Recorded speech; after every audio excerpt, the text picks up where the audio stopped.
Good morning. So these are the ingredients needed for banana cake.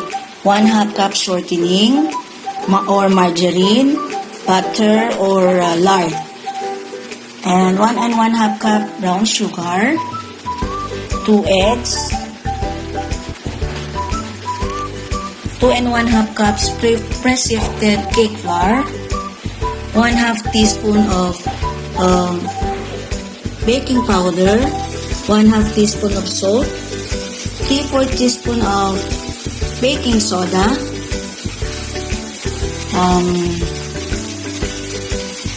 1 teaspoon of vanilla,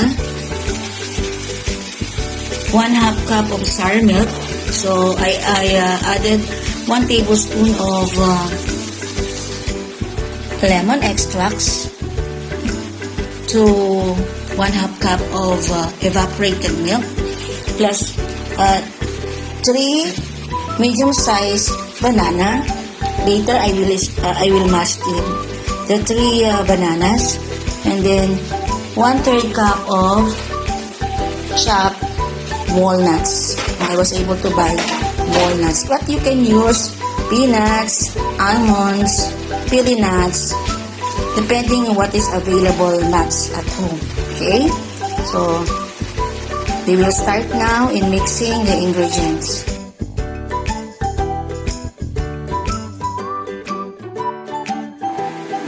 We have to cream 1/2 cup shortening and 1 1/2 cup sugar. So you have to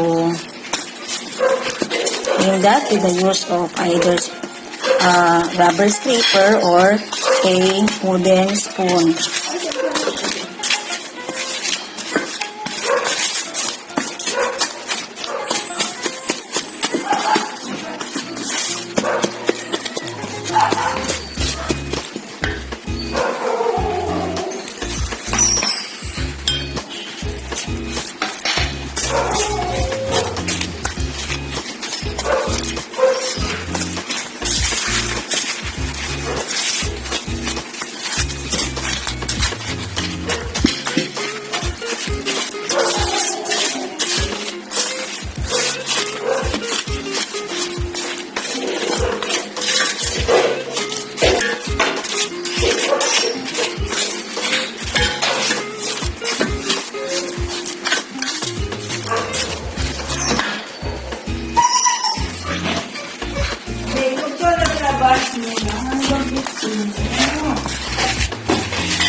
And then add eggs one at a time.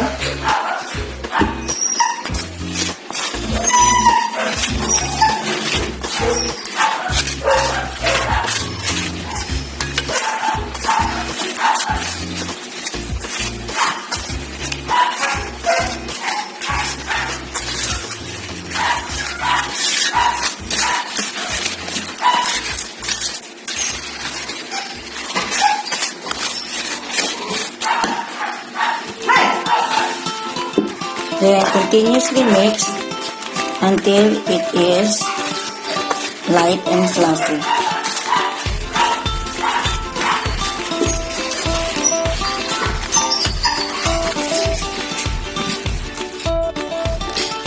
This is now the result of the cream ingredients. And later we will work on the powdered ingredients. We are going to combine all the dry ingredients. So the this is now the 2 1/2 cup cake flour combined with 1/2 teaspoon of salt, 1/2 teaspoon of baking powder, and 3/4 teaspoon of baking soda. Then you're going to mix it well. And later, we are going to combine the powdered ingredients with the liquid ingredients. For the liquid ingredients, I'm going to combine now the sour milk with the 1/2 teaspoon of vanilla, and then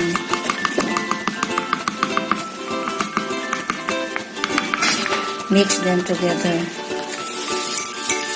using a spoon. Okay, then after that, we're going now to mix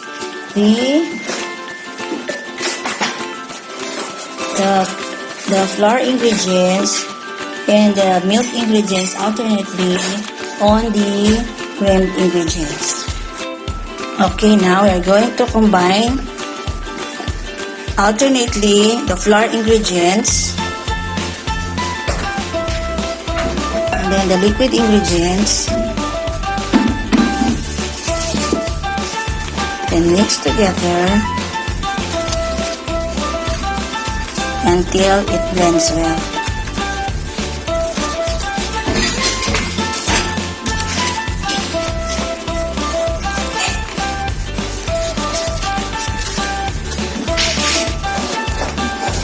So make sure that once you mixed the ingredients, it must only be in one direction only to avoid aeration or forming of bubbles.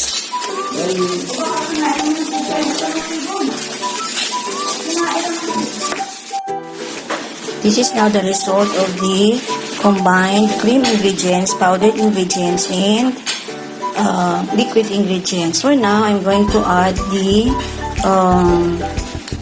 mashed bananas. So 2 to 3 medium-sized mashed bananas.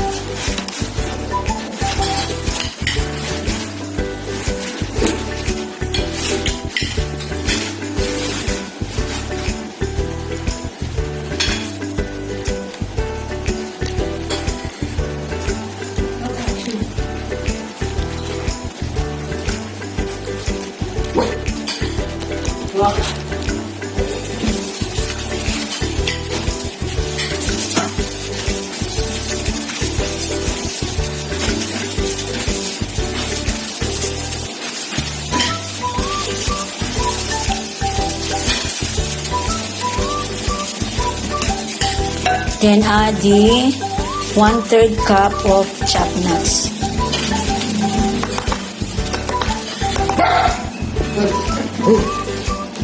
So mix it well, and then you can put it on a pre-greased loaf pan or a 9 inches round pan or a 12 inches or 10 inches square pans. Okay, so later I will show you how it is already placed on a loaf pan. I already combined 1 cup of white sugar plus 7 tablespoons of water, and then I'm going to boil this in the stove or on the stove under low flame until it thickens and sugar is totally dissolved in the water until it looks like a syrup. So continuously mix the water and sugar mixture until sugar is totally dissolved in the water and until it thickens. And after that, it will be cold or cool first before it will be combined in a beaten egg whites with cream of tartar. 8.5 by 4 inches height and 5 inches width loaf pan. So later you will see the result. So I am going to preheat first the oven for 5 minutes and then bake this for approximately 30 to 45 minutes at 120 degrees, 150 degrees Celsius. This is now the result of the baked banana cake which is placed on a banana loaf pan or in a loaf pan. Okay. So later I will remove that in the loaf pan for us to see its final result.